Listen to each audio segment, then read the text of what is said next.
Hello everyone, this is Rick and welcome to Astral Club. This is body position and astral projection. Before we get into it, just want to mention Patreon. If you'd like to support the channel on Patreon, you can do so. When you join, you get advanced episodes on Sunday, commercial free, a library of downloaded episodes for your podcast app, and a Patreon email where we can talk back and forth. And if this is of interest, you'll find a link in the description. Next up, private lessons. If you'd like a lesson to learn how to astral project, be more than glad to work with you. All you have to do is go to the description and you'll find an email there and just send me an email requesting more information. Okay, the position and comfort for out-of-the-body experiences or astral projection is something that's very important and it's really rarely discussed. I'm going to be relying once again upon one of my favorite astral projection encyclopedias, Astral Dynamics, A New Approach to the Out-of-the-Body Experience by Robert Bruce. Okay, what kind of positions and how should you place your body in the best position under the best circumstances to have a conscious astral projection that you recall? Well, what Bruce starts with is, he says the resting position of the physical body during projection attempts can have a great effect on what happens before, during, and after projection. Lying prone on your own comfortable bed in your natural sleeping position is not the ideal scenario for conscious exit projection. We are all conditioned to start falling asleep when we get into bed. We're conditioned that way, people. And this increases the likelihood of what? Of falling asleep and losing your shadow memories if the projection does occur. That's just what shadow memories is, just a word for your memory of what occurs during your astral projection. Now, Bruce recommends using another room for projection or changing the position of the bed being used. Now, if that's not possible, you can relax with your head at the other end of the bed. It is also possible to condition yourself for projection by using a low wattage colored light with perhaps a favorite incense. If you use these only when you project, it's going to help you become conditioned that in the presence of this colored light, for instance, or that smell of incense, you will have a greater chance of projecting and then remembering that projection. Everyone knows that smells are very powerful weapons to be used in memory. I mean, how many times have you found yourself in a situation where you smelled a particular smell? Maybe it was a little mustiness, or it was a particular strong scent of incense, or your mother's perfume. And immediately upon smelling this familiar scent, you are launched back into a memory that could have been decades ago. What's good here in the astral projection process is you're creating a new set of conditions that will make astral projection for you much more likely, because you're not falling into the same old tired patterns. I mean, like Bruce says, when you lay down on your bed, you are doing something you've done thousands of times before. And what did you do those thousands of times before? You fell asleep.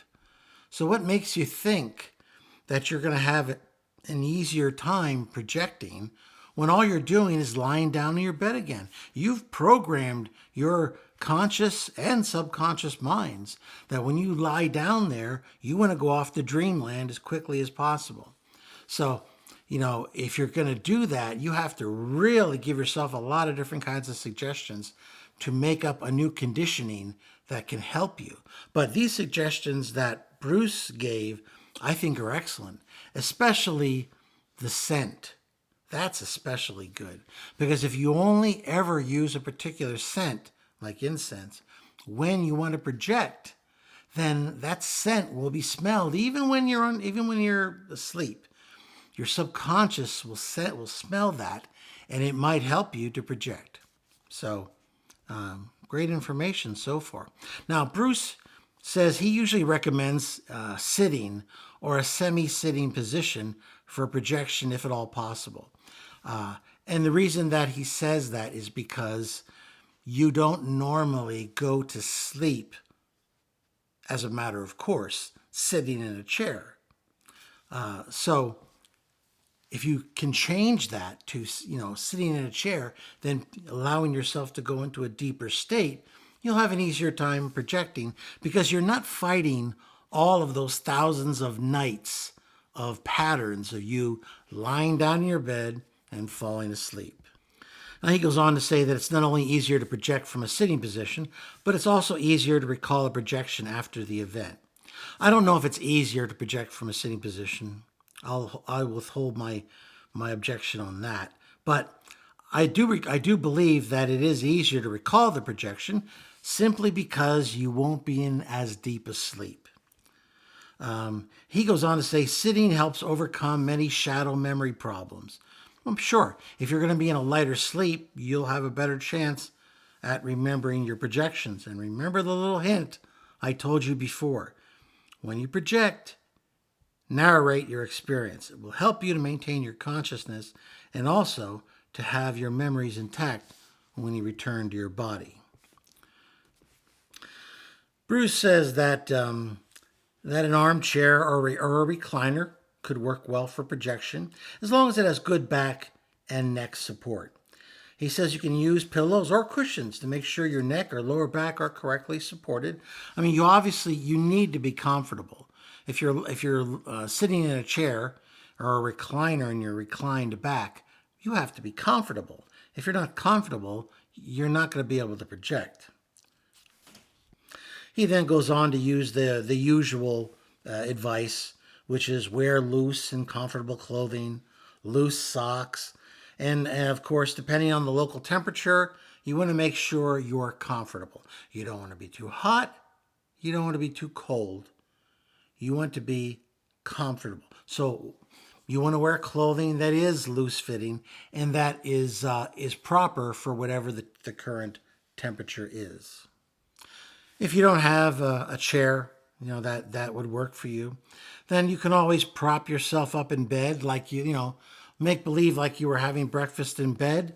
That way you're propped up and it works, almost as good as a good recliner in that instance. Now he goes on to say he suggests an angle of approximately 45 degrees and then vary it to suit yourself. So start at 45 and then vary it to whatever your comfort level is. He goes on to talk about a hospital bed is perfect. That's what I have. I have an adjustable bed, which is great. So you can do all this kind of stuff just with your remote control. But if you don't have that, propping up pillows will work almost as well. He then works to finish up his advice, giving you the typical advice that's always a good idea. If you want to project, make sure your phone is on mute. Make sure that any background noise that is unavoidable in your environment, if you have to deal with that kind of noise, then try to use white noise to block it out.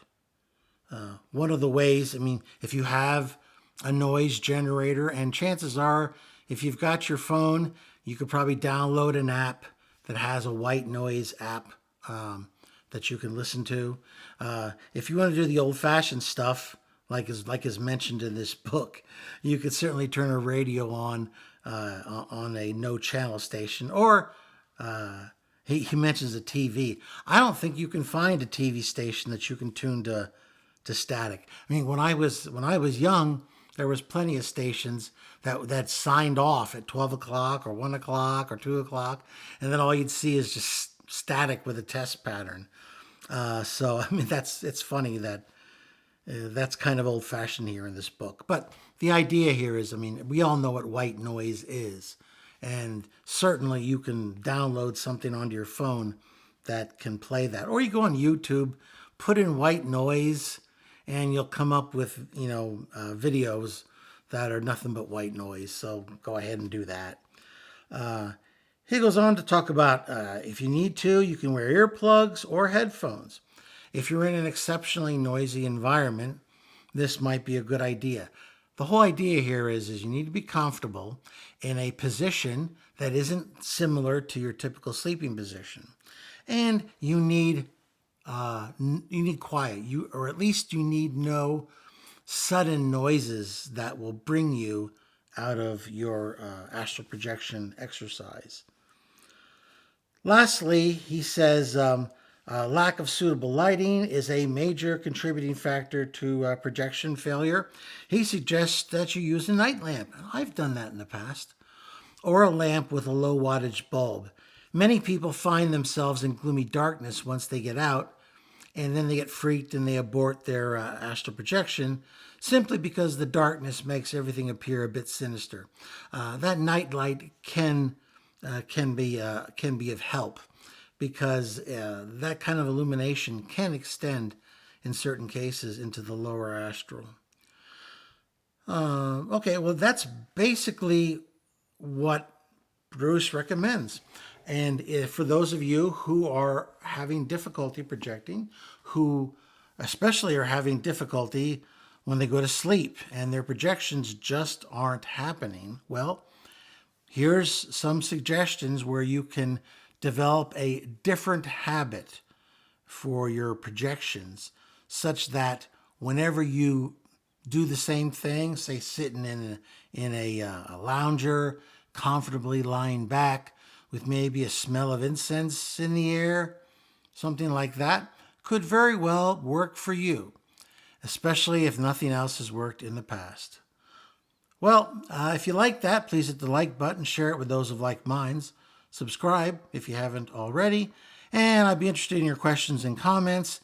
Have you ever experimented with projecting in anywhere outside of your typical lying down in your bed? If so, go ahead and share it. Let us know whether it was successful or unsuccessful, or any new ideas that you have. They certainly would be welcome. And as always, this is Rick, and I will see you on the astral plane.